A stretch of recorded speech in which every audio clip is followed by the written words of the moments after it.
ماوەی هەفتەیە کە کۆمپانیای فڕۆکەوانی فلای بەغداد بەهۆی بڕیارێکی وەزارەتی گەنجینەی ئەمریکاوە بە پاساوی هاوکاریکردنی گروپە چەکدارەکانی سووریا و گواستنەوەی چەک بۆ میلیشیاکان گەشتە ئاسمانیەکانی لێ قەدەغە کراوە. ڕاگررتنی گەشتە ئاسمانیەکانی زیانی زۆری بە عومرەکارانی هەرێمی کوردستان گەیاندووە.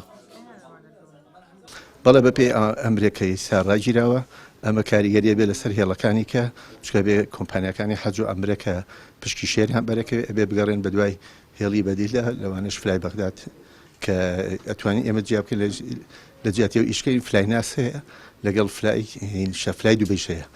ساڵی پار لە سلێمانی دەوری 15,000 ئەمریکا چۆ بۆ حەج و ئەمرە لە هەولێریش 20,000 کە چۆ بۆ حەج و ئەمرە ئەمە زۆربەی زۆری پشی شێریان بەر فلای بەغداد کەوتووە. ئێستا ئێمە لەم هەفتەی پێشودا بەپێی ئەخیر خەبەرکە هەما بووە دوو ڕێحلەماوە کە بگەڕێنەرەوە ئەمانە ڕێگەیان پێدراوە کە ئەو گەشتیارانەی ئەو ئەمریکارانی کە لێرە ڕۆشتون بۆ وڵاتی سعودیە کە ئەیان و ڕێیان پێێنەوە فلای بەغداد تەنها دوو ڕێحلەماماوە کە بگەڕێتەوە بە سلێمانی هەر بۆ هێڵەیان گەڕێنەوە و دێن لە بەغا دانەبەزێن و لە بەغدادیشەوە پاسیان بۆ گیراوە هەرێکەوە پێشوێنەکەی خۆی بۆ سلێمانی هەولێر و دووهۆک. پێیان پەیوەندی بە کۆمپانیای فلای بەغداوە کرد بەڵام ئامادە نەبوون لە دوان لەو بارەیەوە بدەن. بەپێی زانیاریەکانیش کۆمپانیاکە بەهۆی بڕیارەکەەوە زیانێکی مادی زۆری بەرکەوتووە. کۆمپانیەکانی حەج و عومرەش دەڵێن چەندین عومرەکاریان لە مەکەن و بەشێکیشیان گەشتەکانیان دوا کەوتووە. جگە لەوەش ڕاگررتنی گەشتەکانی کۆمپانیا بەردەوامی هەبێت کاریگەری لەسەر بەرزبوونەوەی نرخی عومرەش دەبێت.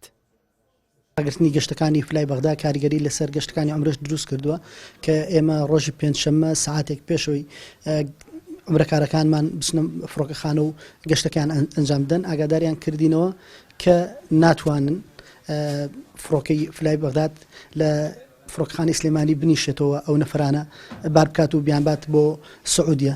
ئەمەش گرفتێکی بۆ کۆمپانیەکان دروست کردووە کە زیاد لە نزیکەی 200 نەفەر بە کۆی گشتی کۆمپانیەکان نەیانتوانیوە گەشت بکەن. لە هەمان کاتە بەشێک لەو هاوڵاتیانی کە لەوێ بوون قرار بوو ڕۆژی پێنجشەممە بگەڕێنەوە بە ناچاری براونەتە بەغدا لە بەغدا بە پاس هێناویانێتەوە کامەش زیانێکی گەیاندووە بە کۆمپانیەکان و احتیمالی هەیە کە لە ئایندەش ئەگەر شێوازە بەردەوام بێت زیانی زیاتر ئەگەێنێ هەم لە ڕووی نرخەوە کە نرخ بەرزە بێتەوە کە ئەوەش زیانە بۆ هاوڵاتیان هەم لە ڕووی ئەوەی کە بە ئاسانی فڕۆکە دەست ناکەوێت.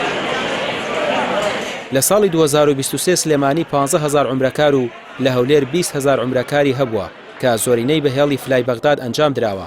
ئێستاش نزیکەی 1500 کەس لە مەککە و مەدینە ماون چاڕوانی ئەوەن لە ڕێگەی دابینکردنی هێڵێکی دیکەوە بگەڕێنەوەی عێراق و هەرێمی کوردستان و دیاریژنیە کەی سزای سەر کۆمپانیەکە لا دەبرێت. ڕامیار عوسمان کەناڵی پەیام سلێمانی.